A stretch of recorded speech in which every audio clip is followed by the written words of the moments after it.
வடக்கு, கிழக்கு, வடமத்திய, மத்திய மற்றும் ஊவா மாகாணங்களிலும், அத்துடன் ஹம்பாந்தோட்டை மாவட்டத்திலும் அடிக்கடி மழை பெய்யக்கூடும். நாட்டின் ஏனைய பிரதேசங்களின் பல இடங்களில் மாலை அல்லது இரவு வேளைகளில் மழை அல்லது இடியுடன் கூடிய மழை பெய்யக்கூடிய வாய்ப்பு காணப்படுகின்றது. கிழக்கு, வடமத்திய, வடமேல் மற்றும் ஊவா மாகாணங்களின் சில இடங்களில் 75 மில்லிமீட்டர் வரையிலான ஓரளவு பலத்த மழை பெய்யலாம் என எதிர்பார்க்கப்படுகின்றது. மேல் மாகாணத்திலும் அத்துடன் காலி மற்றும் மாத்தறை மாவட்டங்களிலும் காலை வேளையிலும் மழை பெய்யக்கூடும்.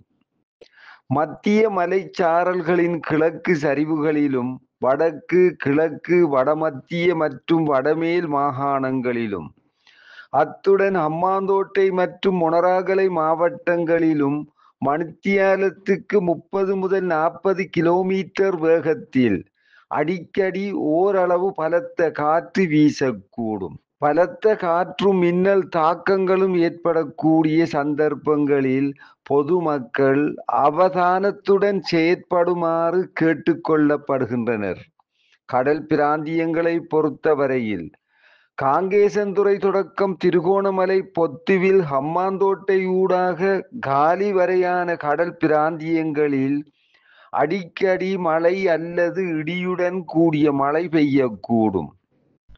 நாட்டை சூழவுள்ள ஏனைய கடல் பிராந்தியங்களின் சில இடங்களில் பிற்பகல் அல்லது இரவு வேளைகளில் மழை அல்லது இடியுடன் கூடிய மழை பெய்யக்கூடும். கடல் பிராந்தியங்களில் மணித்தியாலத்துக்கு 30 முதல் 40 கிலோமீட்டர் வேகத்தில் வடகிழக்கு திசையிலிருந்து காற்று வீசும்.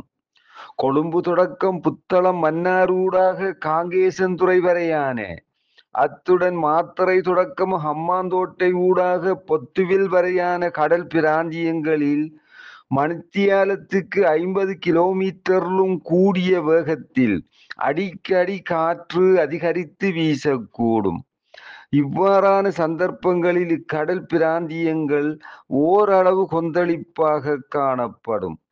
ஆனால் இடியுடன் கூடிய மழை பெய்கின்ற சந்தர்ப்பங்களில் பலத்த காற்று வீசுவதுடன் அவ்வேளைகளில் கடல் பிராந்தியங்கள் தற்காலிகமாக மிகவும் கொந்தளிப்பான நிலையில் காணப்படும்.